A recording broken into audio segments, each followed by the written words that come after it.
I never thought I would feel the cold concrete of my parents' garage floor again, not as an adult, and certainly not with the same helpless, breathless terror that swallowed me when I was 15. But there I was, sprawled across the oil-stained surface vision, flickering at the edges after Nathan shoved me so hard my head ricocheted against the corner of an old metal toolbox. The sound rang inside my skull like a church bell underwater, muffled and heavy, and for a moment I could only taste the metallic tang of panic rising up my throat. Nathan loomed above me with the same expression he used to wear when we were kids, the satisfied smirk of the chosen child who believed the world should part at his feet. At 38, I thought I had grown past flinching when he raised his voice, but trauma has a way of looping back like a song you spent decades trying to forget. Behind him stood my parents' Harold with his arms crossed as if observing a minor dispute, and June clutching her robe around her shoulders like the true tragedy in the room was her interrupted evening television. Their faces were hollow with disappointment, not in Nathan for attacking me, but in me for existing where his temper could land. "If you did not push him, he would not need to correct you," June said with such calm certainty that something inside me cracked. Correct me!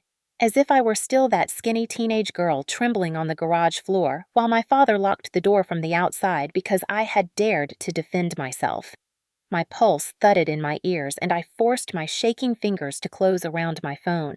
I managed to swipe to the keypad before Harold stepped forward, plucked it from my hand, and slid it into his pocket as casually as if removing lint. "We are not bringing police into family matters," he muttered.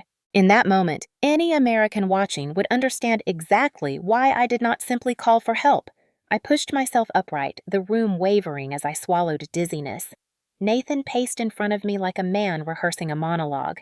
"You always ruin everything. Mom and Dad said it themselves. I am better than you. You hear that, Evelyn Better? You are nobody." His words hit harder than the shove, not because they were original, but because they were the same ones I had heard whispered behind closed doors my entire life. Nobody. The reliable daughter. The fixer. The one who kept the peace. The one they scolded for provoking her brother's fists, even when the bruises lined up in a perfect replica of his knuckles. But this time, in the haze of pain and humiliation, a quieter thought pulsed through me. They have no idea who I am now. They have no idea what I built while they told me I was nothing. I noticed then a stack of papers on my father's work table, the corner fluttering in the draft from the half-open garage door. Something about the thickness of the packet tugged at my attention. Nathan had been ranting for weeks about launching his long-awaited business venture. I knew him well enough to recognize danger when I saw it. I forced myself to reach for the table leg and pull to my feet, leaning forward just far enough to read the document title. Home Equity Credit Agreement, Collateral Authorization. My parents' signatures scrawled beneath sentences I knew they did not understand. My breath froze. They had signed away the house. Nathan had convinced them to leverage their home for his fantasy, and I was willing to bet every dollar in my Seattle accounts that he had not explained a single consequence. I turned to them. "Did you read this? Did you know what this means?" They looked at me with blank confusion. Nathan snatched the packet from the table. "Stay out of this. You do not get to ruin my plans again." My parents nodded along like loyal audience members. "He needs our support," June said. "Some people in this family need more than others. Some people deserve more." The meaning was clear. He deserved everything. I deserved nothing. I tasted the old fear seeping up my throat, but beneath it something new flickered alive. Rage. Not the wild, uncontained kind, but a cold, focused current that sharpened the world around me. They had spent decades burying me in this garage. They had forgotten that I grew up and climbed out. They did not know about risk guard analytics. They did not know about the millions quietly compounding for years. They did not know the power I held now. Nathan lunged as if expecting me to cower. Instead, I straightened. "You think you can bully your way into a future? You think you can gamble their home because they never told you no? You have no idea what you are playing with." He laughed and the sound was cruel. "And you have no idea who you are talking to. I am the one they believe in. I am the one who matters. You are still nothing." The words should have gutted me, but instead they steadied me. I looked at the man who had tormented my childhood, who thought he could still command my adulthood, and I saw not a monster, but a desperate little boy, wrapped in the delusion my parents fed him. My heartbeat slowed, my vision cleared. They thought they had knocked me down for the final time. They thought the garage floor would swallow me like it used to. They thought the girl they broke never left. But I stood up, and this time I carried millions behind me. If you are still here after witnessing the moment my own family stood over me in that garage, I want to ask you something that might sit uncomfortably close to your own memories. Have you ever been blamed for someone else's violence? Have you ever had a parent look you in the eye while you were shaking in pain and tell you that you provoked it? Have you ever been told to stay quiet for the sake of family peace, while someone else was allowed to explode without consequence? I know many people watching this know exactly what that feels like. I know some of you were raised in homes where one child could do no wrong, while another was expected to absorb every blow and every insult. And I know that for some of you, the moment you turned 18, you ran as far as you could because staying meant becoming a ghost in your own life. If any part of my story so far feels familiar, I want to hear from you. Comment your state. Tell me where you are watching from. I want to know how far stories like this travel and how many of us grew up thinking we were alone when we never actually were. And if you have ever been the one who kept the peace, the one who cleaned up the mess, the one who tried to make yourself smaller so someone else could shine brighter, then I want you to know this. You are not invisible. You are not dramatic. You are not weak for wanting safety. You are stronger than the people who told you your pain was an inconvenience. You survived what they dismissed, and if you are ready to reclaim your voice stick with me, the story is only beginning. When people ask about the moment I first realized something was wrong in our house, I never point to the shouting or the slammed doors or the way my father could silence an entire room simply by lifting his eyebrows. I point to the afternoon when I was 14 and Nathan pushed me down the old carpeted staircase because I interrupted him while he was bragging to our cousins about how he would be a famous entrepreneur one day. I remember the feeling of weightlessness more than the impact, the strange pause between each step as my body tumbled and the certainty that when I hit the floor, I would be blamed for falling wrong. I lay there dazed, my ankle throbbing and my palms burning, while Nathan stood at the top of the stairs with that same arrogant tilt of his head, the one that said he would talk his way out of this the same way he always did. Our parents rushed in a moment later, and June gasped as if she had stumbled into a crime scene, but not the crime that had actually occurred. "What did you do now, Evelyn?" she demanded as she knelt beside me. Before I could answer, Nathan appeared behind her with tears in his eyes and said he had only tried to steady me. He said I slipped and he tried to grab me and failed. The ease with which the lie left his mouth made something inside me twist because I could see even then that he believed he deserved to be believed. When the paramedics recommended I be checked for a possible sprain, I gathered the courage to tell one of them that my brother pushed me. The man looked at me with sympathy, but my parents jumped in like a well-rehearsed choir. "She exaggerates," Harold said with an apologetic laugh. "She has always been dramatic. I insisted harder than I ever had before, so much so that the paramedics filed a report, and a police officer visited our home that evening. I remember the officer as a young man with kind eyes who crouched to my level and asked gently if I wanted to tell him what happened. I said yes. I told him everything. I expected fear or anger or disbelief, but what I got instead was a slow sigh as he stood up and walked over to my parents. They spoke in low voices while Nathan sat on the couch flipping channels as if nothing mattered. Then the officer came back to me and said that my parents had explained that I often misinterpreted accidents and that there was no sign of forced contact. The humiliation burned deeper than my ankle did. He left after giving me a warning that filing false reports was a serious matter. I watched the door close behind him and understood something I wish I had not learned so young. No one was coming to save me. Not the police, not the neighbors, not my own parents. After that day, the dynamic in our house tightened like a rope pulled at both ends. Nathan became even bolder because he had concrete proof that the world would believe him over me. My father started using the phrase, "straighten her out," whenever he thought I showed too much attitude, which could be anything from me disagreeing about curfew to me asking for help with homework. My mother sharpened her silence until it felt like a punishment all its own. I remember one winter evening when Nathan threw my backpack into the snow because I would not give him the last slice of pizza. When I came inside, crying and shivering, my father told me that boys sometimes act out when they carry the pressure of potential. "You should not provoke him," he said. "He will be someone one day. You are just you." Those words stayed with me longer than any bruise. You are just you. As if my very existence were an inconvenience that kept their golden sun from shining brighter. I learned to walk on the edges of the house like a guest. I learned to keep my voice soft and my movements quiet, and my opinions folded neatly into my diary where no one could twist them.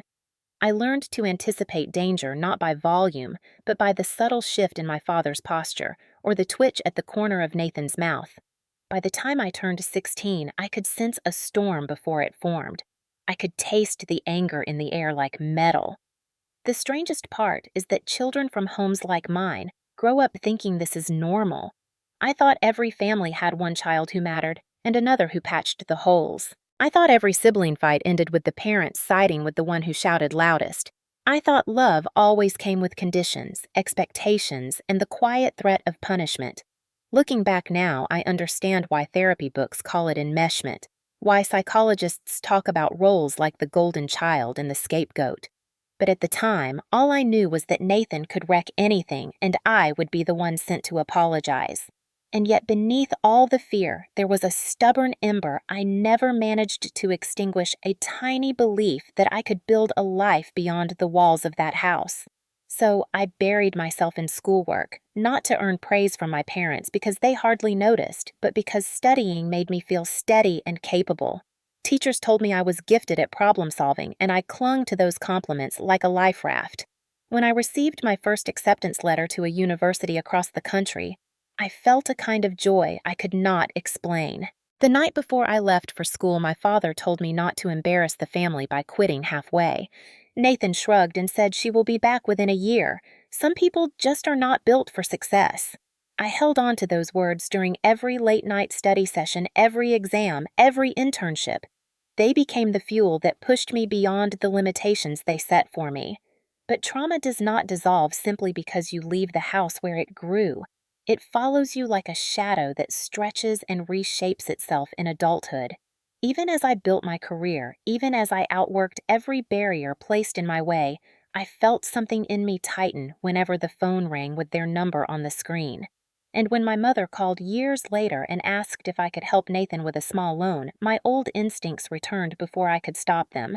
I said yes, even though I should have said no, and that was how their patterns reached into my adult life, wrapping around me with the same soft binding voice. Adulthood was supposed to be the escape hatch I had dreamed of since childhood, a clean doorway into a life where my worth was not measured against the moods and needs of a brother who believed the universe revolved around him. I thought that getting my degree, building a career, and carving out my own place in the world would finally free me from the roles our family baked into us like a script written before I was born. But trauma has a way of pulling you back with invisible threads, and it did not take long for me to realize that distance alone could not undo decades of conditioning. Whenever I visited home during the early years of my career, the same pattern greeted me before I even set my suitcase down. Nathan, who was already in his 20s and drifting from one failed job to another, would announce the latest venture he was pursuing, and my parents would nod as if he were presenting a groundbreaking discovery. They never asked for details because details would have revealed the holes in his stories. Instead, they would turn toward me with polite disinterest and ask whether I had met any nice coworkers or whether I had finally learned to be less intense at work. I had just been promoted to a junior analyst position at a firm that took me months to get into, but in that living room with the outdated curtains and the smell of pot roast drifting from the kitchen, I felt like a teenager again, being scolded for not cheering loudly enough for my brother.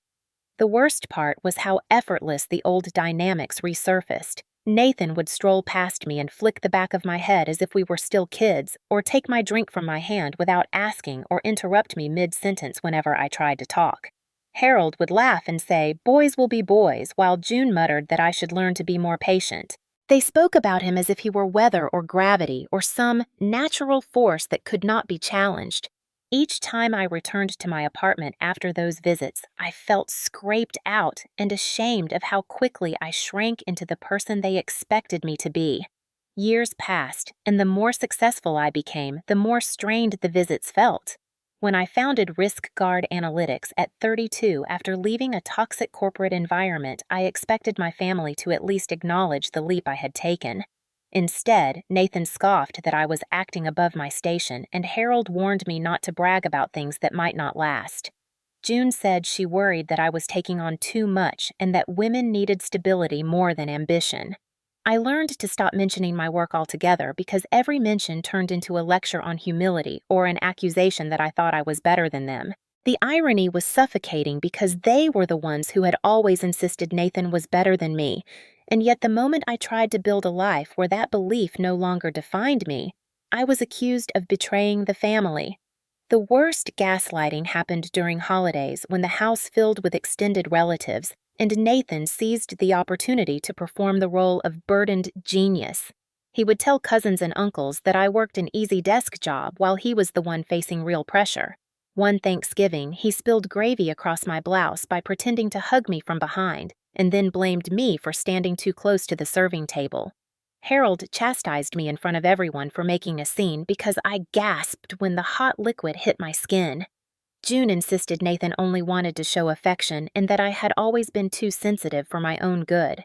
I left early that night after scrubbing the stain from my clothes in their cramped bathroom, staring at my reflection in the mirror and wondering how many adults carried childhood roles into their 40s without ever noticing.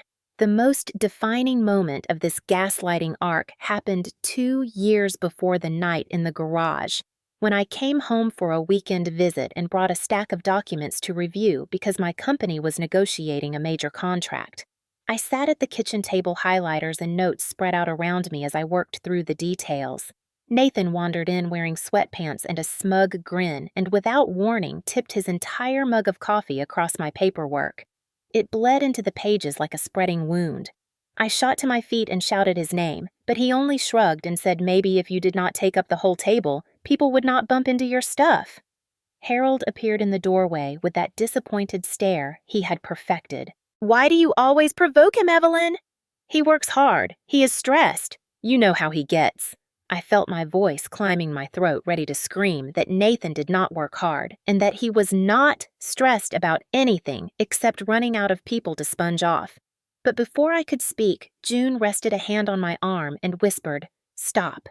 We do not raise our voices in this house." The hypocrisy was almost comical. Nathan had spent his entire life raising his voice and no one had ever stopped him.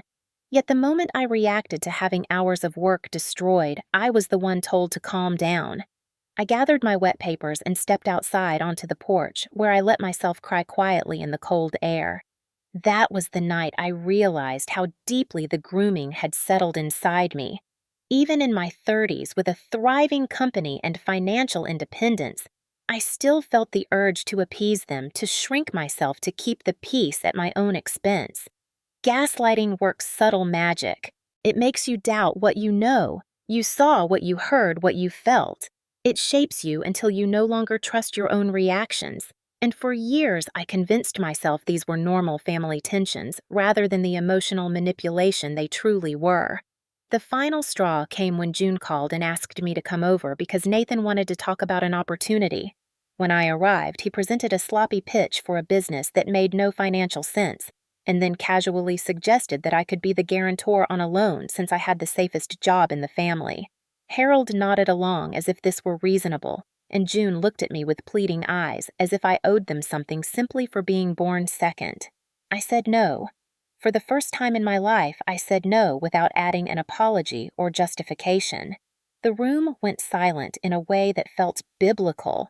Nathan glared at me with stunned disbelief as if the earth had tilted and gravity no longer applied. Harold told me I was being selfish. June said I had always been ungrateful. And yet beneath their anger, I felt something loosen inside me, something uncoil that had been strangling my voice for decades. It was the smallest beginning of freedom, though I did not know then that the real reckoning had only just begun. People often assume that the moment you gain power is the moment you feel it, as if success strikes like lightning, and suddenly you are transformed into someone unshakable. But for me, power arrived quietly, like a tide that crept in without announcement, steady and patient and certain, long before I ever allowed myself to claim it. The truth is that my success was not born from confidence or natural brilliance or even luck. It was born from survival. Every year I spent in that house learning to read danger in the flicker of an eye or the tightening of a jaw became a strange preparation for the world of data analytics, where reading patterns and predicting outcomes is everything. I poured myself into my education as if the grades were a rope, pulling me out of the life I feared I would never escape. After graduating, I spent nearly a decade working inside corporate America, watching executives make reckless decisions because they misunderstood the very numbers meant to guide them. I listened to conference calls where seasoned leaders asked questions that revealed blind spots so wide I wondered how entire companies stayed standing. The frustration that burned inside me was not anger, but recognition. These people who made six-figure decisions with half-formed information were not that different from the people I grew up with. They trusted assumptions, not evidence. They acted on emotion, not logic. And they treated those who warned them as inconveniences. One evening, after a 12-hour shift, I sat in my tiny Seattle apartment surrounded by spreadsheets and reports I had rewritten for the third time. I stared at the numbers and felt something inside me click. I could do this better. Not just better than the analysts around me, but better than the leaders who were supposed to guide them.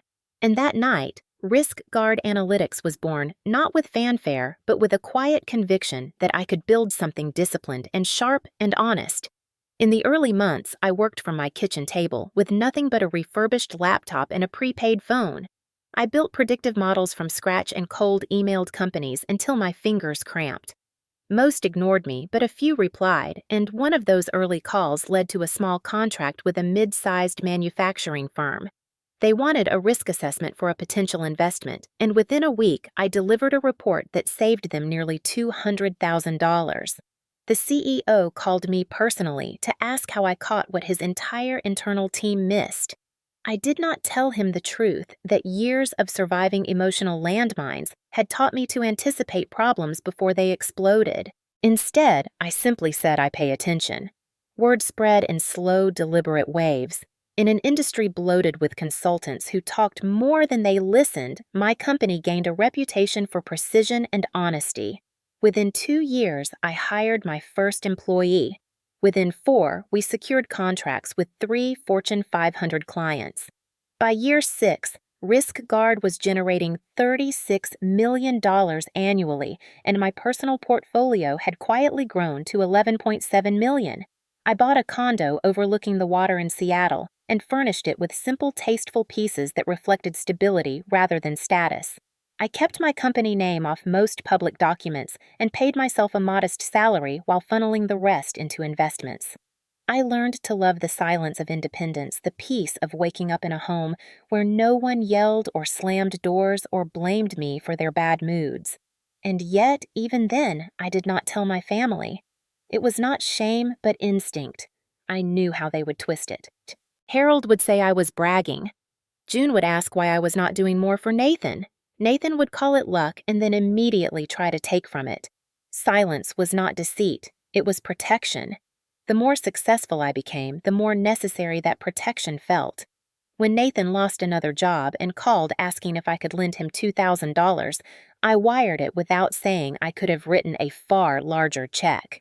When June hinted about medical bills, I offered to help without mentioning that I had already paid down a chunk of her credit card debt for 3 years. They thanked me, but always with the tone of people accepting what they were owed. Gratitude was not part of the equation. When you grow up being told you are less than someone else, your achievements feel like contraband, something you must hide or risk having snatched away. So I kept my success tucked into quiet corners of my life. I traveled for conferences with the ease of someone who had finally found purpose. I sat in boardrooms where executives twice my age deferred to my analysis. I watched companies shift course because of my warnings and succeed because they trusted my predictions. But the strangest irony was that even as my influence grew outward, my family influence still pulled inward. Every holiday visit, every phone call, every guilt-laced request reminded me that they saw me exactly as they always had. Not Evelyn the founder or strategist or millionaire, but Evelyn the fixer, the invisible daughter whose role was to smooth every rough edge Nathan created. And for a long time, I allowed it because I did not want confrontation. I did not want to explain myself. I did not want to open the door to the same old wounds. But the more Risk Guard flourished, the more the contrast between my two worlds sharpened. In Seattle, I was respected. In Michigan, I was dismissed. In meetings, my voice carried weight. In my parents' house, my voice was considered emotional. In my professional life, I was trusted with multi-million-dollar decisions. In my family life, I was trusted with nothing but blame. Eventually, I reached a point where the dissonance became unbearable. I remember sitting in my office one evening after reviewing a quarterly report, staring at the glowing skyline through the window and realizing that the woman I had become existed nowhere in the eyes of the people who raised me. They still saw the quiet girl on the garage floor even though the world saw a woman who built something powerful from nothing. And as much as I wanted to believe I could keep those worlds separate, the truth was that my family would eventually force a collision.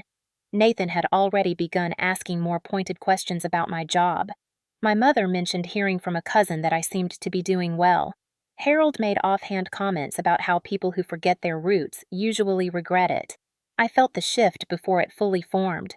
They were circling sensing opportunity or advantage, or perhaps simply the chance to pull me back into the place where they believed I belonged. What I did not know was how soon that collision would come, or how violent its impact would be. But the quiet strength I had built in those years was waiting inside me ready to be claimed long before I knew I would need it. The breaking point did not arrive with an explosion, but with a quiet summons, a simple text from June asking if I could stop by the house on Saturday because there was something important we needed to discuss. That phrasing should have warned me. My parents never used the word important unless it involved Nathan or money or both. Still, I drove to Michigan that weekend with a cautious sense of obligation tugging at my ribs. The house looked the same as always when I pulled into the driveway, the weathered siding, the leaning mailbox, the porch light still flickering like it had for 10 years without anyone fixing it. I stepped inside to find Nathan sitting at the dining table with a stack of papers arranged neatly in front of him, a sight so unnatural it set off alarm bells in my head. Harold and June stood behind him, their faces tight with a seriousness they rarely reserved for me. "Evelyn, sit down," Harold said, gesturing to the chair across from Nathan. His tone carried the authority of a man who believed he was delivering a family decree. I sat slowly studying their expressions. June clasped her hands together as if she were bracing for impact. Nathan leaned back with the smug confidence of someone who knew the verdict before the trial began. "We have a situation," Harold began. "Nathan is starting a business, something with great potential. Something that reflects the legacy of this family." I almost laughed out loud because Nathan had claimed to be starting a business at least a dozen times in the past decade, and none had advanced beyond a poorly drawn logo and a list of imaginary investors. But Harold continued before I could speak. "The issue is that he needs support, real support, and as his sister, you have a responsibility to contribute." My stomach tightened. "Contribute how?" Nathan slid the papers toward me and smiled. "We need you to sell your shares." My pulse spiked. "What shares?" He shrugged. "The company you work for. You have stock or something, right? You are always talking about deals and numbers. You make good money. You can cash out." "Cash out?" He said it as if it were a vending machine button I could press. Meanwhile, my parents watched me with hopeful expectancy, as if they were asking me to lend him a lawnmower, not dismantle the foundation of everything I built. "I do not have shares I can sell," I said evenly. "I do not own the kind of company you think I do." Nathan rolled his eyes. "That is not what your email said." My stomach dropped. "What email?" He reached into a folder and pulled out a printed document. I recognized it immediately. It was an internal progress update from one of my project managers about an upcoming contract negotiation. A contract worth several $1 million. "How did you get that?" I asked. He smirked. You left your laptop open when you were home last time. I saw some notifications. I figured you would not mind if I forwarded one to myself." The casual disregard in his voice made my hands tremble. "You hacked my email." "It is not hacking if the laptop is open," he replied. "Besides, we are family. No boundaries, right?" Harold nodded in agreement. "We do not keep secrets in this house." The irony almost made me dizzy. My entire life had been dictated by secrets. Secrets about bruises. Secrets about blame. Secrets about whose comfort mattered more. And now they wanted to weaponize my success while refusing to acknowledge it existed. June stepped forward with a trembling smile. "Sweetheart, this is your chance to finally do something meaningful for your brother. He has carried so much on his shoulders. He is trying to build a future. You have money. You can help." Something inside me snapped. "I do not have money the way you think I do. I do not have shares for you to take. And even if I did, why would you think I owe them to Nathan?" Harold slammed his hand on the table. "Because he is your brother and he carries our legacy. You help because he deserves it more." The words echoed through me like a childhood curse. He deserves it more. My entire life summarized in one sentence. A lifetime of silence and appeasement suddenly felt suffocating. Not once had they asked what I needed. Not once had they asked how I built my life or what sacrifices I made. They assumed I owed Nathan everything simply because I existed second. Nathan leaned forward, his voice low and irritated. "Do not play dumb, Evelyn. You think you can pretend you are not doing well, but I see things. I have friends who saw you on some business website. You own a company or something. Stop hiding it and help your family." My breath caught. He was circling dangerously close to the truth, but still operating on assumptions.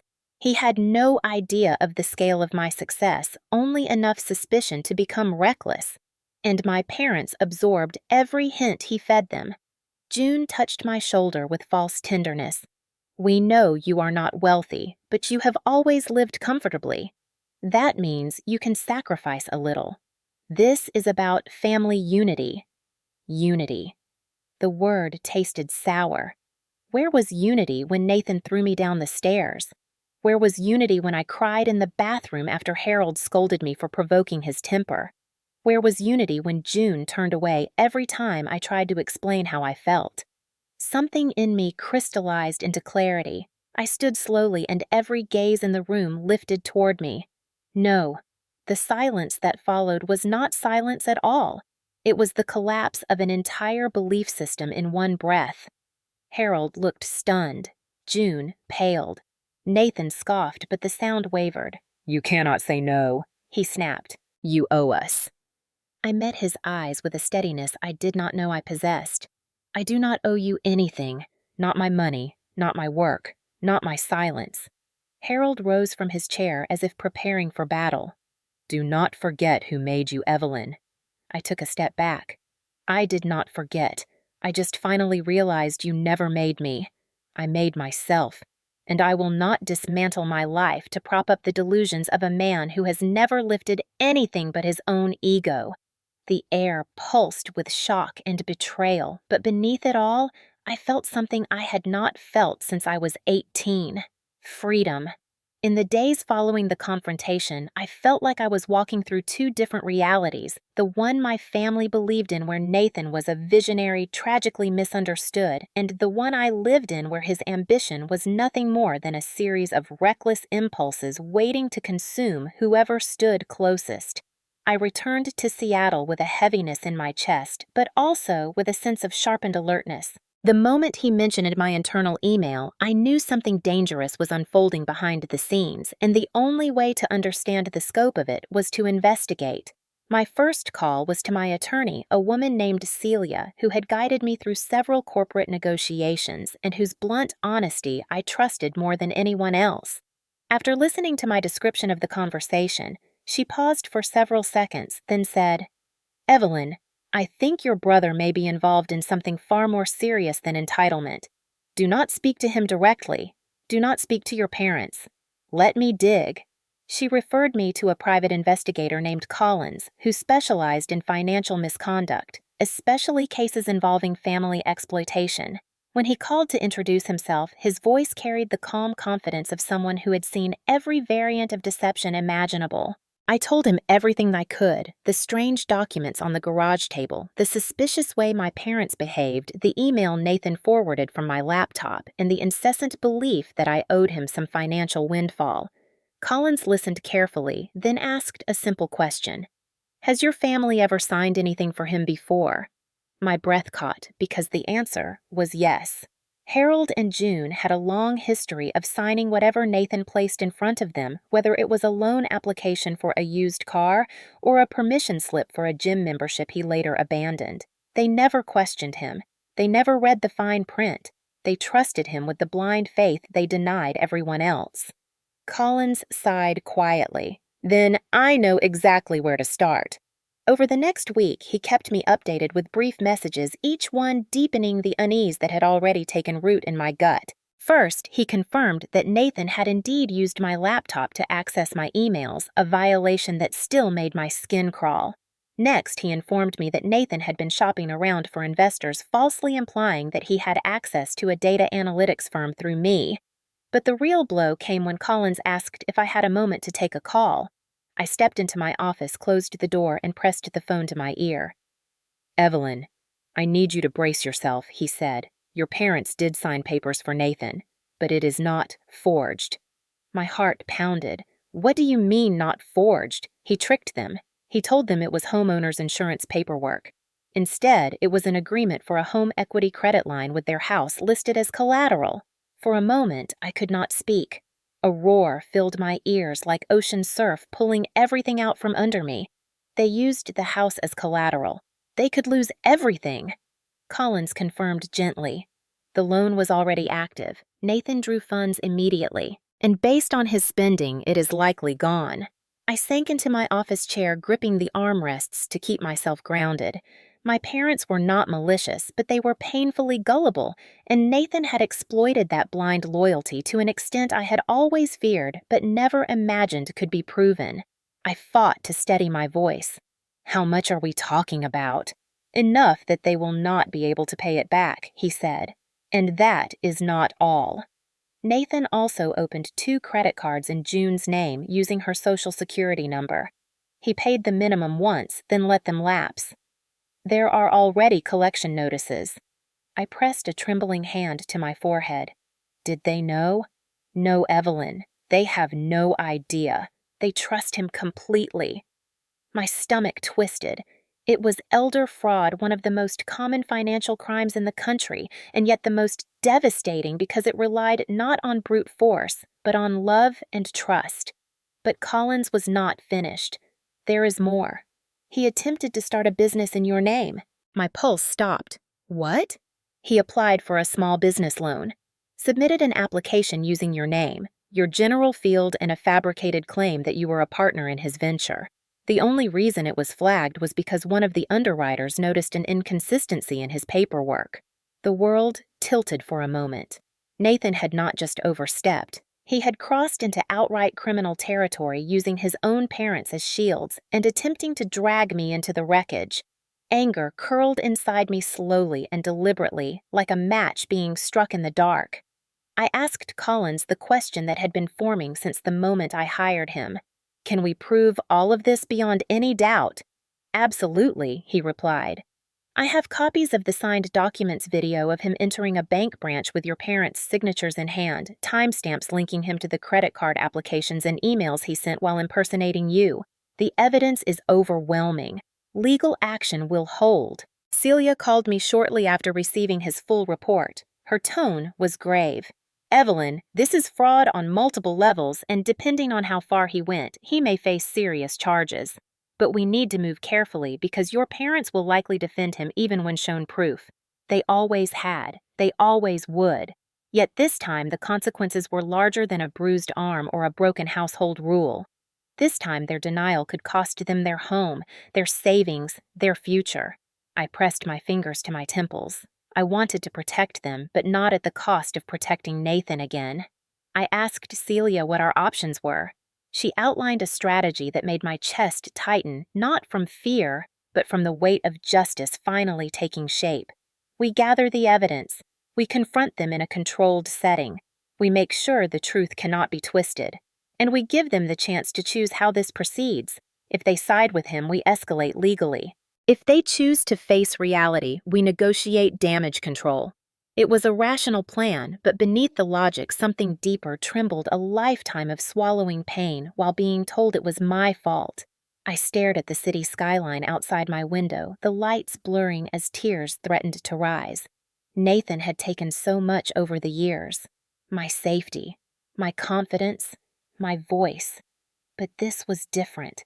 This was irrevocable. This was criminal, and for the first time in my life, I felt the weight of power settle around me, not the quiet internal kind, but the undeniable force of truth, documented and undeniable. I whispered the only words that reflected what rose inside me. I am done protecting him.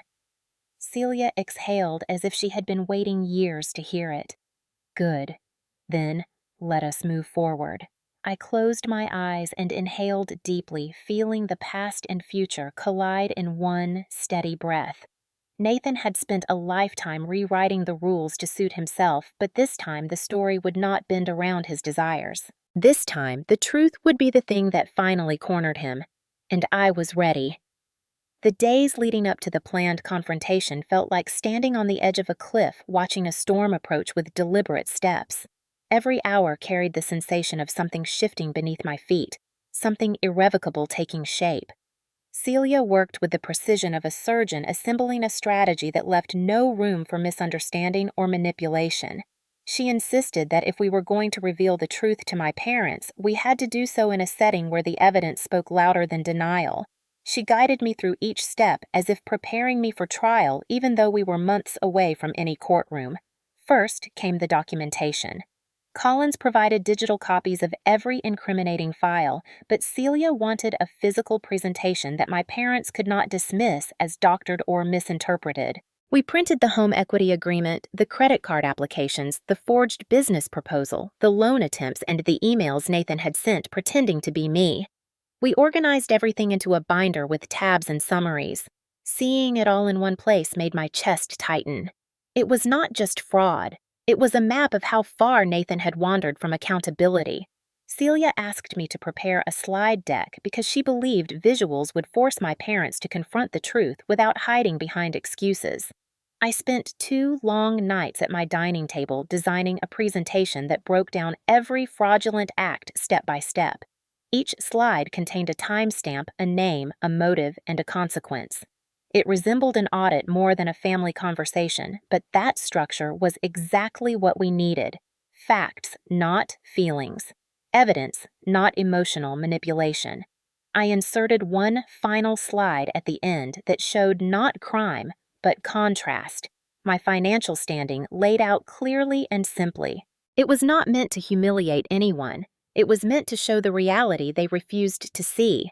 The next task was the setup. Celia suggested hosting a dinner under the guise of reconciliation because my parents would never attend if they sensed confrontation. I hated the idea of lying, but she reminded me that I was not lying. I was protecting myself from another ambush. The evening would take place at their house because confronting them in my home would only make them defensive. We chose next Saturday, and I sent a message to June saying I wanted to rebuild trust and hoped the family could have dinner together. Her reply was overly enthusiastic, as if she had been waiting for me to admit wrongdoing. It stung, but it also confirmed what we already knew. Their version of reality had always placed the burden of apology on me. As the night approached, I felt the familiar anxiety of returning to a place where my voice had always been dismissed, but this time something was different. This time I was not walking into their world alone. Celia arranged for a paralegal to accompany me as a silent witness, someone who could verify events if things escalated legally.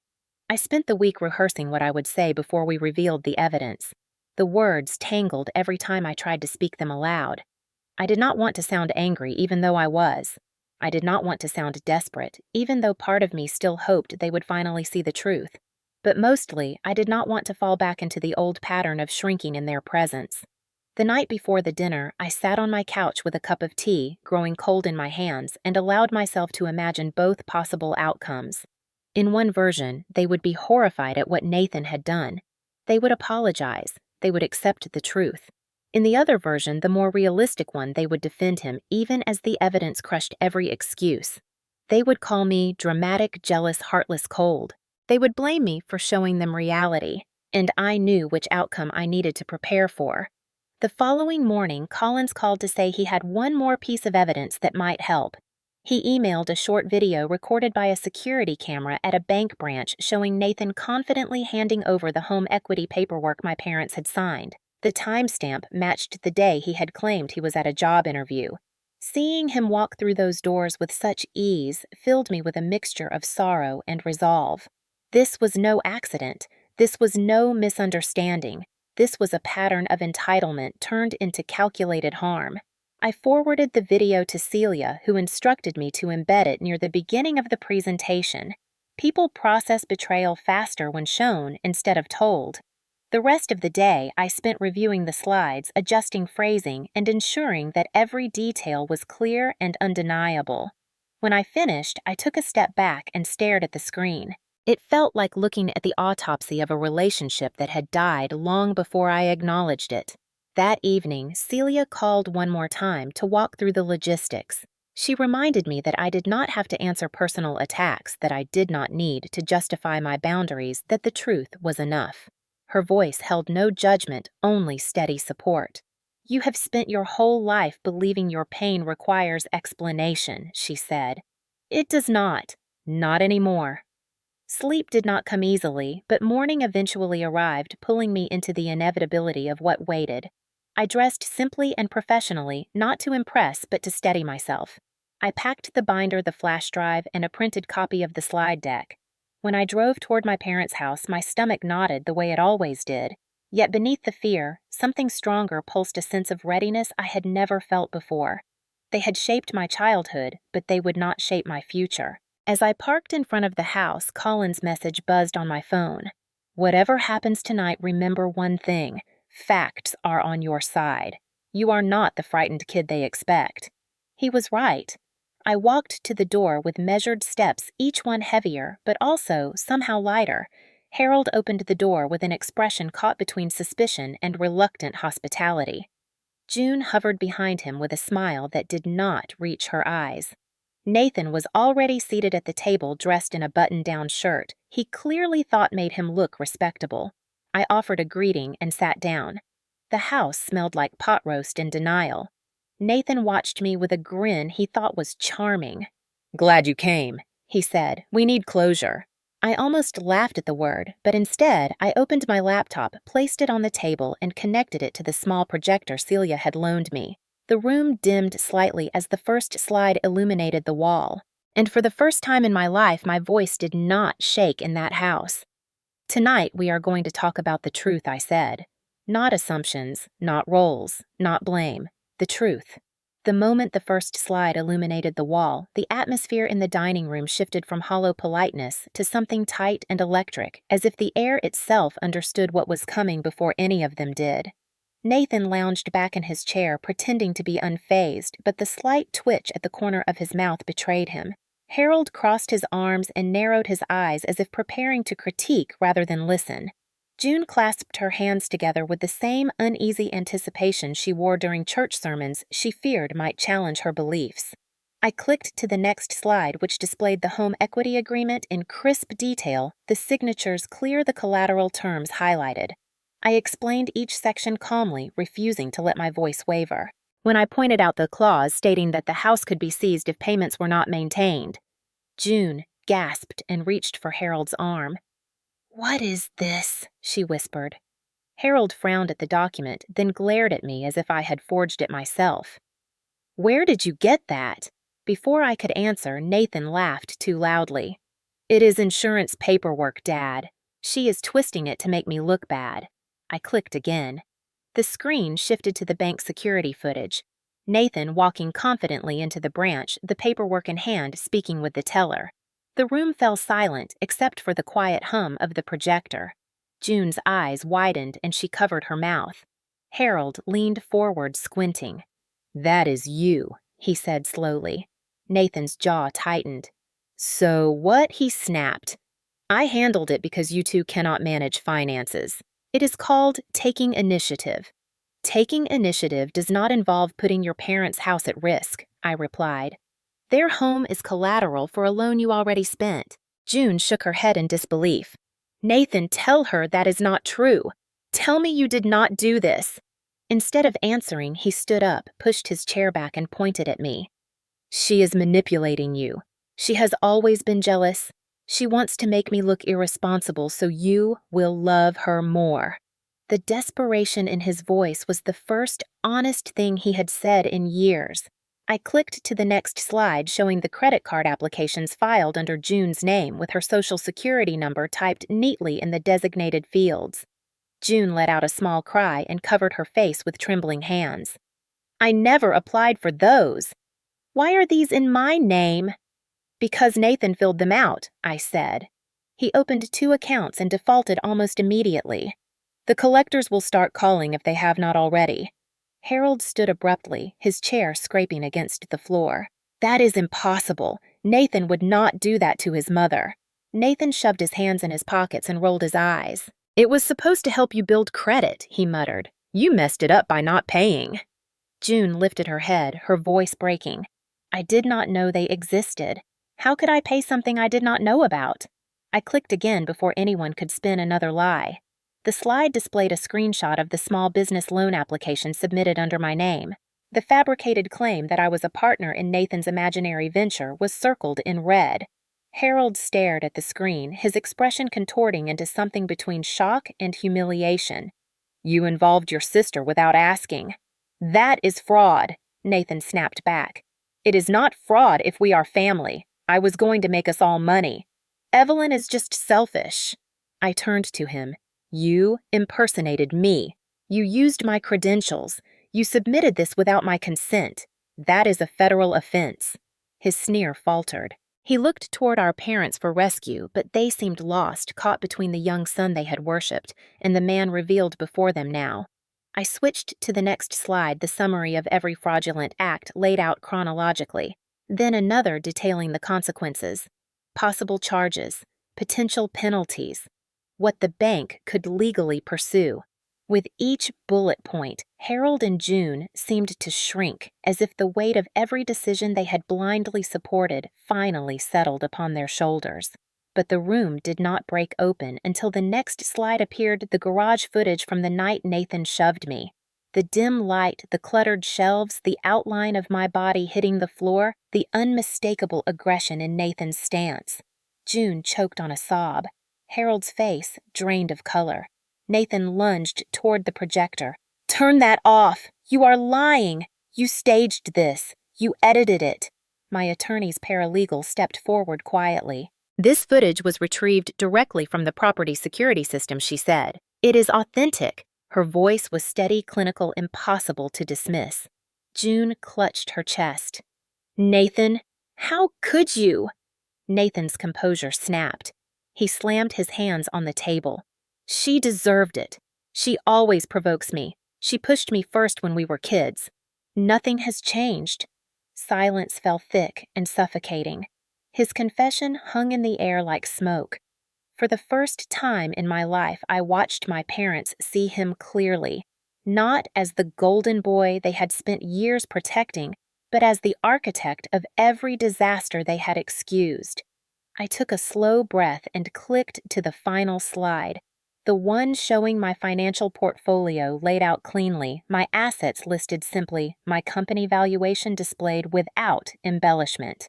$11.7 million. The number washed across the wall and the reaction was immediate. June stared at it as if it were written in a foreign language. Harold's jaw dropped, then clenched with the painful realization of how wrong he had been. Nathan's face twisted into something dark, envy, shock, disbelief, rage. "You are not better than me," he snarled. "You just got lucky. This is fake. You made this to humiliate me." My voice was calm. "I made this because you needed to understand the truth.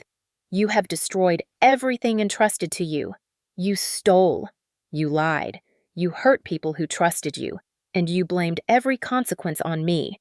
You thought I was weak, but I built a life while you built excuses." Harold sank into his chair, looking older than I had ever seen him. June wiped tears from her face. "How did we not know?" she whispered. "How did we miss everything?" Nathan paced like a caged animal. "This means nothing. Family should support each other. You owe me." I stepped back and closed the laptop. "I owe you nothing." I looked at my parents. "And you have a choice now. You can face the truth, or you can keep protecting him and lose everything." No one spoke, not even Nathan. For the first time in my life, the silence in that house belonged to me. The silence that followed my final words felt like standing in the eye of a tornado, the stillness so unnatural that every breath seemed to vibrate with the shock settling over the room. Harold stared at the closed laptop as if the truth might crawl back inside it and disappear. June sat rigid, her knuckles white against the table edge, her breath coming in shallow tremors. Nathan remained pacing like a cornered animal, the rage inside him swirling faster than his mind could process. I had imagined dozens of outcomes for this moment, but none prepared me for the way the foundation of our family seemed to crack in real time. Harold spoke first, his voice low and trembling. "Evelyn, you humiliated this family tonight." The accusation should have stung, but it only confirmed what I had always known. He viewed exposure of wrongdoing as a greater sin than the wrongdoing itself. I kept my voice steady. "I did not humiliate the family. I revealed the truth. What you choose to do with it is up to you." Nathan scoffed. "Truth. You think you know truth because you made some slides." He pointed at my parents, his face twisting. "She tricked you. She made you believe lies because she wants to destroy me. She has always hated me." June flinched at his tone, but she did not defend me. She stared at Nathan the way people stare at a long, familiar landscape suddenly revealed in a different light. Her voice cracked. "Did you really open credit cards in my name?" Nathan dropped into a chair and threw his hands up. "I was helping you. You should be grateful." Harold slammed his fist onto the table hard enough to rattle the plates. "That is not helping. That is identity theft. That is fraud." Nathan's expression flickered into indignation. "Are you taking her side now?" The room pulsed with tension, as if the walls themselves were waiting to see who Harold would defend. He looked at me, then at Nathan, and his face twisted with a pain I had never seen in him before. "You should have come to us," he said. "You should have asked for help. We would have given you money." "Why would you steal?" Nathan exploded. "Because you never expected anything from her. Because everything she does is perfect. Because she thinks she is better than us. And because you two never once believed in me." His voice cracked into something raw, something desperate. For a fleeting second, he was not the man who shoved me in the garage.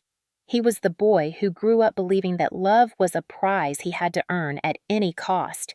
But the sympathy faded as quickly as it came, replaced by the memory of every bruise, every lie, every manipulation he had used to carve out his entitlement. June stood shakily and took a step toward him, tears streaming down her face. "Nathan, please tell me you did not risk the house." He looked away, and his silence was the answer she feared. Her knees buckled as if someone had pulled a string inside her spine. Harold caught her before she fell into the chair. His voice broke open into disbelief. "You used our home, our only security." Nathan's defiance snapped. "I had a plan. I was going to make money. You always said I would do something great. I tried. I really tried." The childlike pleading in his voice filled the room with a painful echo of years spent feeding his ego instead of teaching him accountability. Harold dragged a trembling hand across his face. "You lied. You tricked us. You stole from your mother." He glanced toward me, and for the first time there was no anger, only guilt. "Evelyn, I did not know. I believed him." I swallowed the tightness in my throat. "I know. But not knowing does not change what has been done." June turned to me with eyes full of ruin. "What happens now?" she whispered. The question lingered heavy in the air because no matter how much evidence I presented, the choice ahead of them was still theirs to make. They could protect Nathan as they always had, or they could finally step out of the cage they had built around him. But before I could answer, Nathan erupted again. None of this matters. We are family. Family forgives. Family fixes things. You are all acting insane.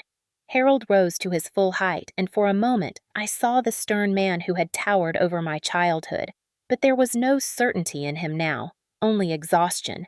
Forgiveness does not erase consequences, Nathan. You have put us in danger. This time we cannot protect you. Nathan's face twisted with disbelief. You are choosing her, after everything I have done for you. Done for them. Done for this house. Harold shouted. You did nothing for this house. You took, and every time we looked away, every time we excused it, every time we blamed her instead of you, you have broken this family. The words shook the air like thunder. Nathan recoiled as if struck. His mouth opened, but nothing came out. June sobbed quietly into her hands. I stood there feeling the strange weight of victory and grief intertwined. This was not the vindication I had imagined. This was the collapse of an entire system. Years of denial shattering in a single evening. Nathan finally found his voice, but it was hollow. So that is it. I am the villain now. You are all disgusting. Pathetic. You deserve to lose everything. He grabbed his coat and stormed toward the door, stopping only long enough to turn and glare at me with hatred so sharp it sliced through the air. This is your fault. You ruined us. Then he slammed the door so violently the floor seemed to tremble. The echo lingered long after he was gone. Harold sank into a chair with his head in his hands. June whispered his name over and over as if chanting might hold the pieces together, but nothing held. The collapse was complete. I took a step back, unable to fully process the quiet devastation spreading across the room. This was the family I had fought for my entire life, seeking scraps of validation, pushing myself to succeed in hopes that they might one day see me. And now, here they were, unraveling not because of me, but because the truth had finally been forced into the open. Harold lifted his head, tears clinging to the lines of his face. Evelyn, what do we do? For the first time since childhood, he was asking me for guidance not to fix a mess I caused, but to help them face one they could no longer deny. I inhaled a slow, steady breath. First we call Celia, then we let the law take its course. June covered her face with shaking hands. Will he go to jail? I answered honestly.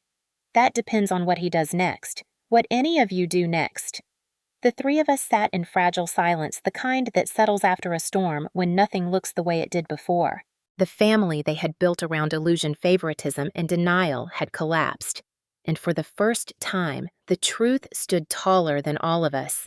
The days that followed felt strangely quiet, as if the world itself were holding its breath, waiting to see which direction the wreckage of our family would fall.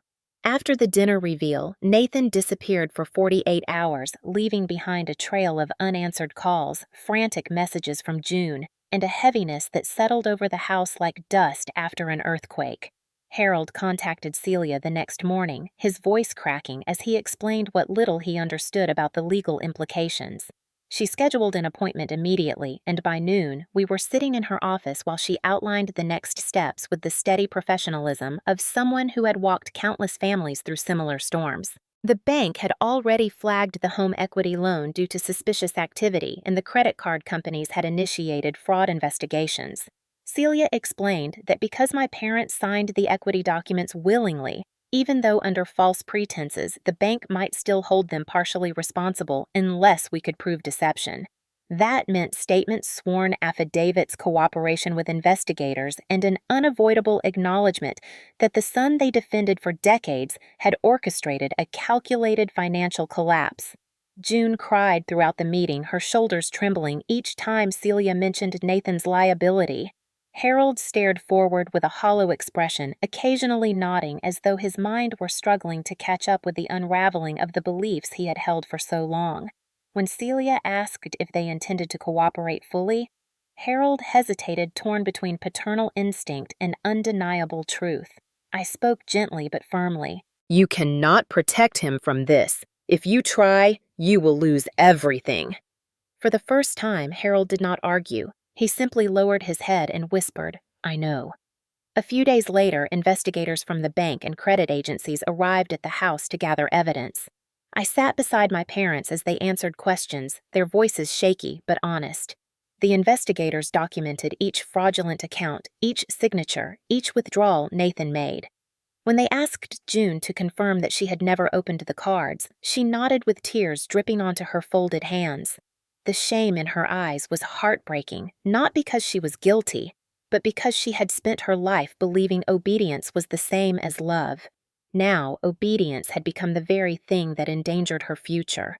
News of the investigation spread quickly through the neighborhood, not because we shared it, but because communities like ours have a way of absorbing whispers and amplifying them. Neighbors who once admired Nathan's charm now exchanged uneasy glances when his name came up. At the grocery store, an older woman approached June and gently squeezed her arm, offering condolences as if a death had occurred. In a way, one had. The illusion they built around their son had died, and the mourning that followed was complicated and painful. Meanwhile, Nathan resurfaced with a vengeance. He returned to the house late one night, banging on the door until Harold opened it.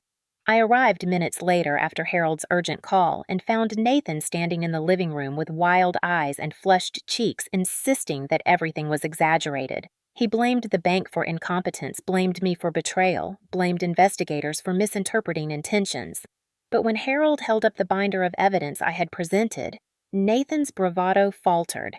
He grew defensive, shouting that families stand together, that we were destroying him, that none of this would have happened if we had supported his dreams. June tried to speak to him calmly, but he snapped at her, accusing her of choosing me over him. That moment broke something in her that years of mistreatment had somehow failed to crack. She stepped back as if burned and whispered, "I cannot help you if you refuse to see what you have done." Nathan's face twisted in shock. He had never heard her speak with such clarity. He stormed out again, and this time none of us followed. The next consequence came from the community. Public records revealed the fraud charges filed by the bank, and soon curious whispers turned to firm opinions. Neighbors distanced themselves. Old friends avoided Harold at the hardware store. For decades, they had admired the proud father of a son they believed charming and ambitious. Now they avoided eye contact with a man who could no longer pretend everything was fine. Harold took it with quiet dignity, but the weight of humiliation showed in the slump of his shoulders, the way he lingered in silence, the way he walked through the house as though each room held a memory that betrayed him. The financial fallout hit next. The bank froze the home equity line pending investigation. Credit card companies reversed charges in June's name, but the process was long and emotionally draining. Bills piled up faster than answers arrived. Harold met with a financial advisor who explained that while they were victims of fraud, their signatures still complicated the case. They would not lose the house immediately, but the threat hung over them like a constant shadow. I paid for legal fees without telling them, not out of obligation, but out of compassion. I had the resources and they needed stability while navigating the consequences of the son they had trusted so blindly. But even as I helped, I maintained boundaries. I no longer softened harsh truths. I no longer apologized for protecting myself. I no longer shrank when Harold questioned a decision or when June looked overwhelmed. The collapse of their world meant I no longer had to fit into the role they assigned me. And then there was Nathan. Investigators located him through a series of ATM transactions and questioned him formally. His responses were evasive, inconsistent, and at times combative. They documented everything. Within days, he received notice of pending charges. The night he received the letter, he showed up again at Harold and June's door, demanding that they deny everything and blame me. When they refused, his rage spiraled. He accused them of betrayal, of abandoning him, of ruining his life. Harold finally spoke with a firmness that silenced the entire house. "You ruined your own life the moment you chose deception over honesty." Nathan stared at him with disbelief, as if the world he had always known had dissolved beneath him. Then he left without another word. After that night, he vanished from our lives, except through official updates from the investigation. The final consequence came quietly, but hit the hardest. One evening, I found Harold sitting alone on the porch, staring at the fading sunset. He looked older than I had ever seen him. He did not look at me when he spoke. "I am sorry, Evelyn, not for tonight, for everything, for not seeing you, for not protecting you, for making you feel small." I sat beside him, letting the silence settle around us. His apology did not erase the past, but it acknowledged it, and that mattered more than I expected. In the aftermath of everything we had endured, the bonds of our family were not repaired, but they were no longer built on lies.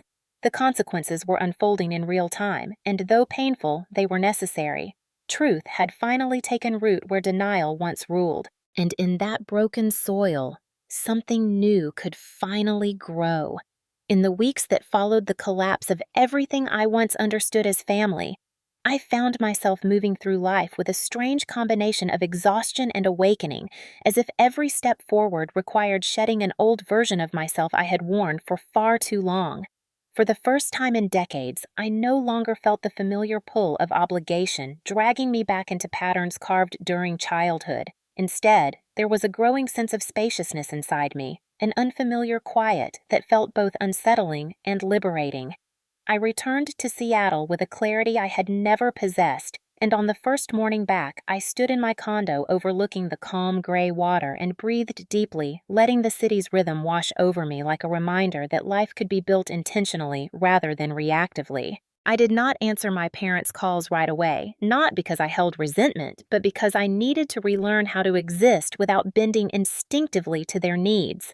Celia encouraged me to give myself permission to rest, reminding me that the emotional impact of unveiling years of betrayal would echo long after the legal consequences settled. I took her advice seriously. I began waking earlier each morning, using the quiet hours to journal something I had not done since childhood, when writing had been the only place where my voice felt safe. Seeing my thoughts on paper helped unravel the tight knots that years of gaslighting had tied inside me. For the first time, I allowed myself to acknowledge the depth of my wounds without minimizing them as exaggerations or childhood memories gone blurry.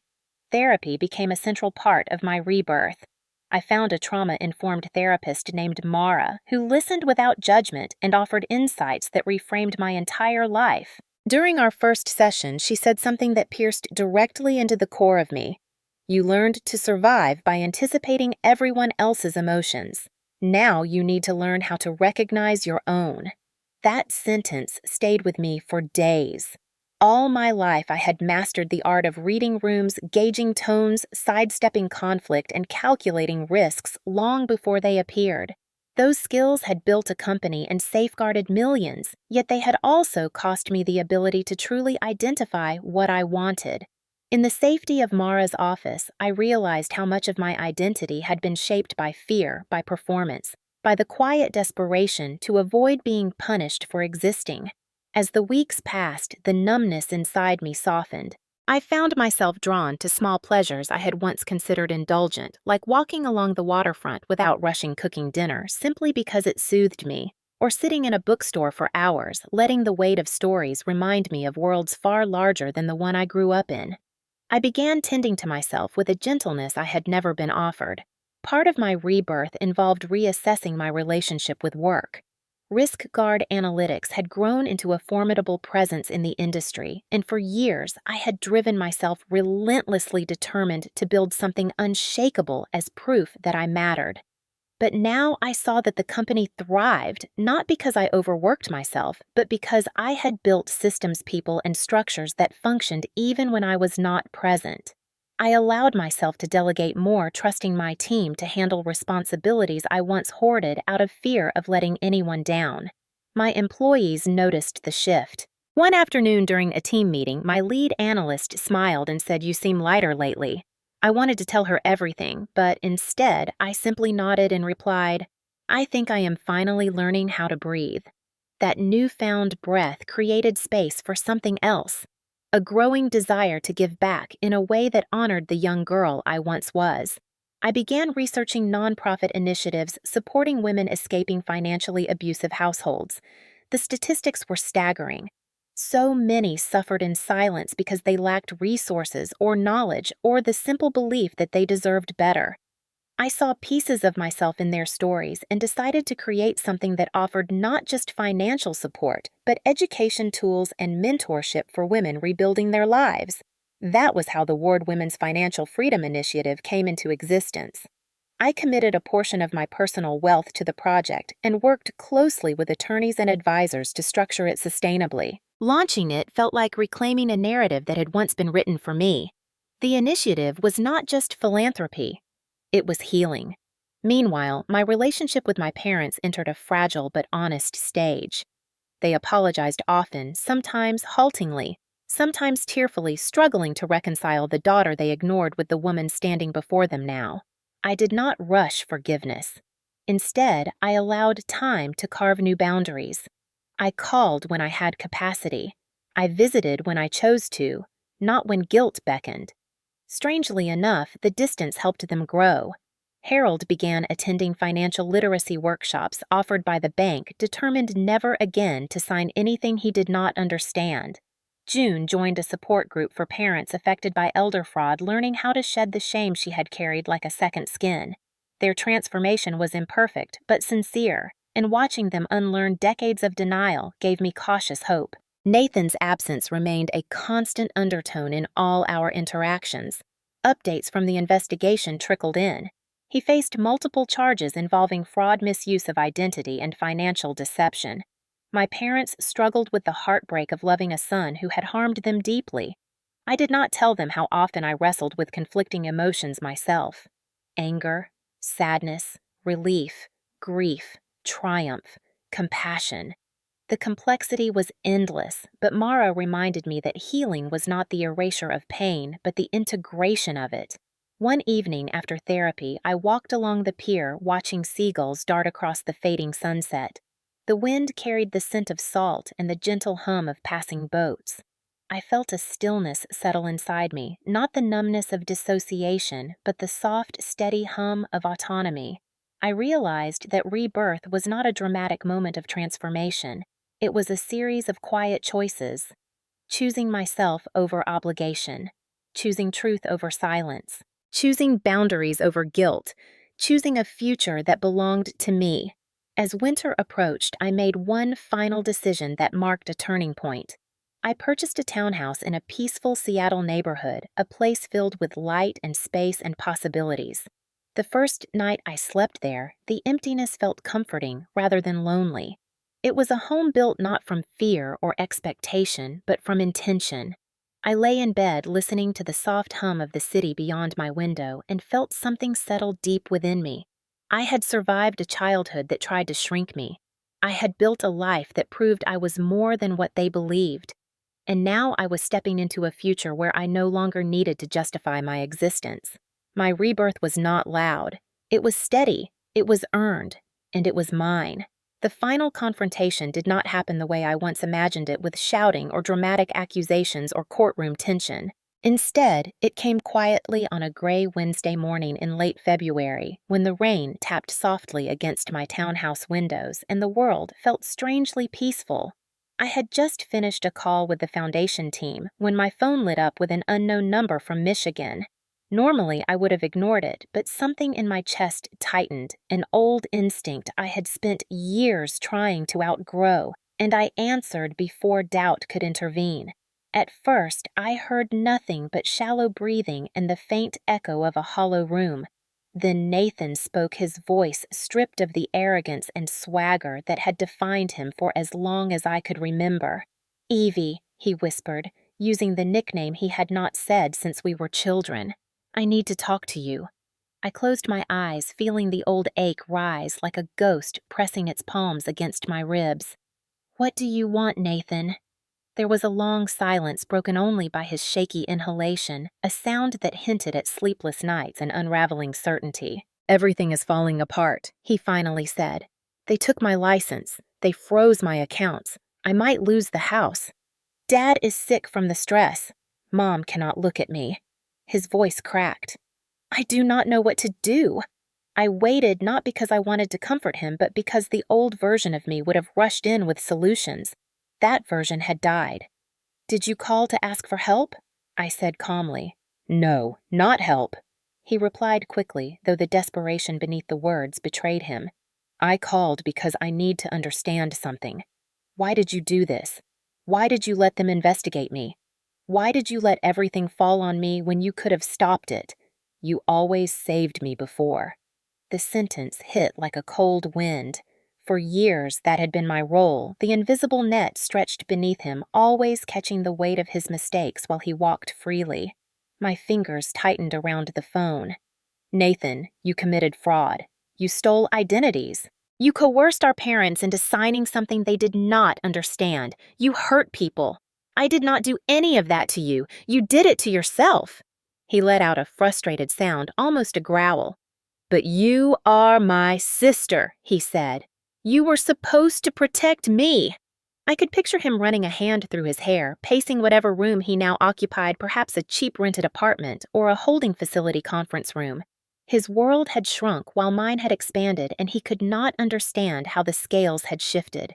"I protected you for 30 years. I said, my voice steady. "I covered for you. I paid for your messes.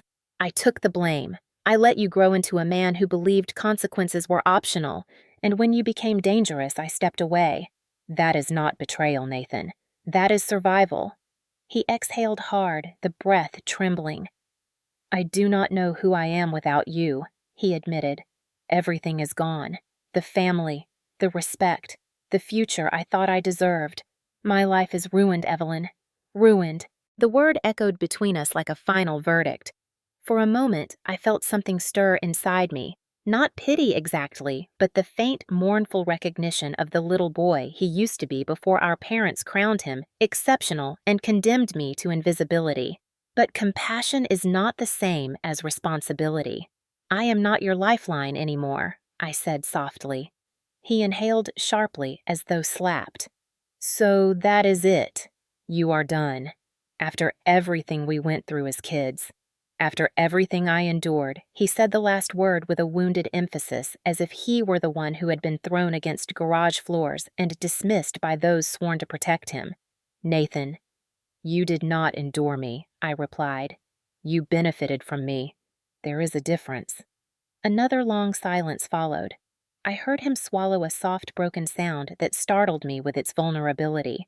"Why did you never tell me about your success?" he finally whispered. "Why did you hide everything from your own brother?" "Because I learned early that anything I built would be taken from me," I said. "You and I were raised in the same house but lived in two different worlds. In mine, love was earned through usefulness. In yours, it was guaranteed. You never needed my truth, only my compliance." He breathed heavily for several seconds. Then, his voice lowered to something almost childlike.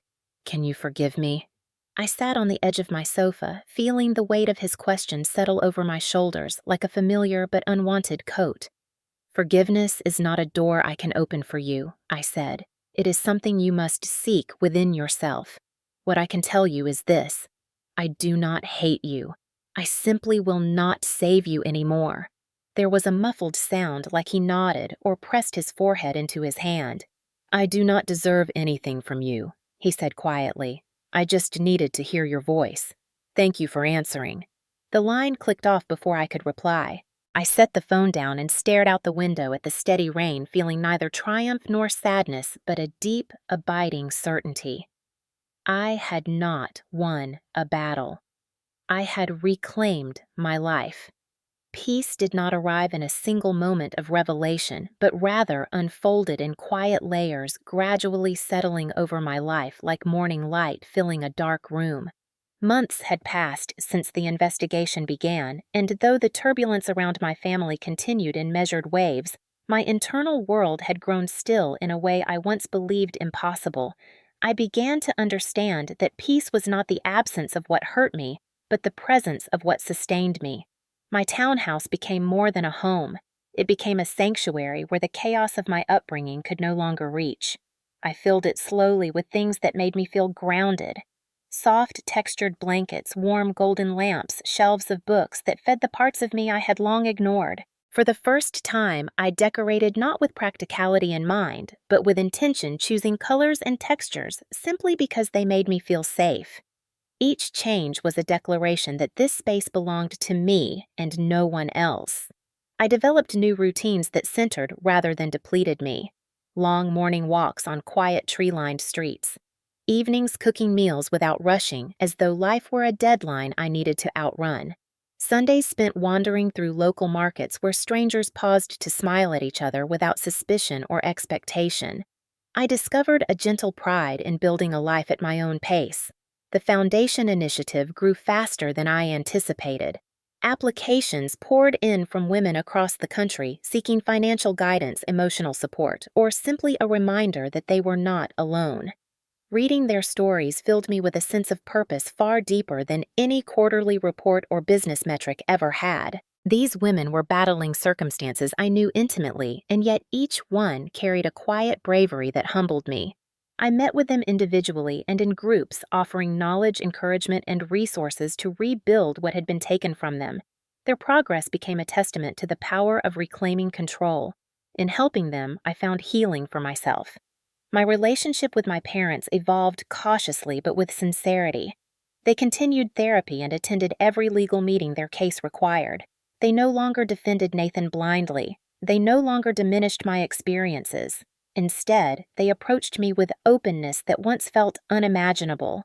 There were still moments when old habits flickered, moments when June apologized excessively or Harold hesitated before speaking, unsure of how to balance remorse with the need to move forward. But I no longer felt responsible for their emotions. I offered compassion without sacrificing my boundaries. We began meeting once a month in neutral places, sometimes at a park, sometimes at a quiet cafe. These gatherings were gentle and simple, built not on shared history, but on mutual effort to create something healthier. The tension between them softened gradually as they learned to communicate without making me their mediator. Acceptance bloomed slowly, fragile yet sincere. As for Nathan, the consequences of his actions progressed steadily. I received periodic updates from his attorney, but I kept my distance emotionally. The last time he called, he sounded calmer, though still lost navigating a version of life he had never anticipated. I wished him clarity, but I did not step into his chaos again. Letting go of him did not feel cruel. It felt correct, like finally placing down a weight I was never meant to carry. Peace deepened further when I allowed myself to imagine a future uninterrupted by fear or obligation. I traveled for the first time in years, visiting small coastal towns, mountain trails, and cities filled with art that inspired me in ways I had forgotten were possible. I met people without the need to hide parts of myself behind curated surfaces. I laughed more freely than I had in decades. One evening, I stood on a cliff overlooking the Pacific Ocean, the wind brushing past me like an old friend I had finally learned to trust. The horizon glowed with soft streaks of orange and pink, and the waves moved with a rhythm that felt steady and sure. As I watched the water stretch endlessly forward, I felt the truth settle inside me with gentle certainty. I had not escaped my past. I had transformed it. It no longer defined me. It no longer confined me. It no longer dictated my worth. I breathed in the cool air and whispered a simple promise to myself. I will choose peace every day, even when it is quiet, even when it requires patience, even when it asks me to keep walking away from what once felt familiar. My life was no longer a reaction to the wounds of childhood. It was a creation shaped by intention, courage, and the soft, persistent belief that healing was possible. And for the first time, I understood that peace was not a destination. It was a way of living. Before we close this chapter, I want to ask you something that may sit closer to your heart than you expect. Have you ever been told your sibling was better? Have you ever grown up believing that someone else deserved more space, more forgiveness, more love simply because the family decided it was so? Maybe you were the one expected to stay quiet while someone else exploded. Maybe you were the one who cleaned up every mess because no one else would take responsibility. Maybe you were the one who carried the emotional weight of a household that refused to see you. If any part of my story rang familiar, I want you to know you are not alone. There are so many people just like you who grew up in homes where love was conditional and loyalty was demanded but never returned. So many who were told to be grateful for crumbs, while others were handed entire lives on silver plates. I want to hear from you. Comment your state. Tell me where you are watching from. I want to know how far stories like this travel and how many of us have spent years believing our experiences were isolated when in reality they are shared by thousands. And I want to ask you something even more personal. Have you rebuilt your life after trauma? Have you found a way to choose peace after growing up in a house filled with denial and blame? Have you discovered strength you never knew you had because circumstances forced you to rise? I want to hear your stories, not because trauma defines you, but because survival connects us. Your voice matters here, your journey matters here. And if you are still in the middle of your own storm, if you are still trying to break free from expectations that were never yours to carry, let my story be a reminder that you can step into a life that belongs entirely to you. Healing is not instant, but it is real. Freedom is not loud, but it is possible. And peace is not a gift someone hands you. It is something you build one choice at a time. So tell me your city, your state, your story. I want to know how far your voice travels and how far this community can reach. Before you go, I want to ask you something that may linger in the back of your mind long after this story ends. Have you ever spent years holding a family together even when that same family barely held you? Have you ever found yourself swallowing anger to keep the peace or shrinking your voice because someone else in the house took up all the air? Have you ever walked on eggshells around a sibling who was praised, no matter what they did, while you were expected to endure everything without complaint? If you have carried that kind of weight, then I want you to take a moment right now and breathe because you are not imagining it, and you are not weak for feeling exhausted. Some of us grew up believing that love was something we had to earn, and that loyalty meant tolerating behavior that chipped away at us piece by piece. Maybe you spent years cleaning up other people's chaos just to avoid being blamed. Maybe you were taught that keeping quiet was the only way to stay safe. Maybe you learned to disappear so someone else could shine. If that sounds like your life, even just a little, I want to hear from you. Comment your state. Tell me how far this story travels. I want to know if you grew up in a house where the golden child could do no wrong while you were told to toughen up and keep going. And more than that, I want you to share whatever part of your story you feel ready to speak out loud. What was the moment you realized you deserved better? What was the moment you finally took a step toward your own peace? Was there a day when you looked around and thought, I cannot keep living like this anymore? Your story matters here. You matter here. And if you are still carrying the weight of a family that never saw you, I want you to know that you do not have to carry it alone. This community is filled with people who know exactly what it feels like to grow up invisible. If you managed to rebuild your life after that kind of trauma, tell us how you did it, because someone reading the comments might need the hope you have already found. And if you are still trying to break free, still trying to untangle yourself from years of guilt or fear or silence, then let this be the sign you needed. Comment your state. Share your voice. You never know who might find courage in your story.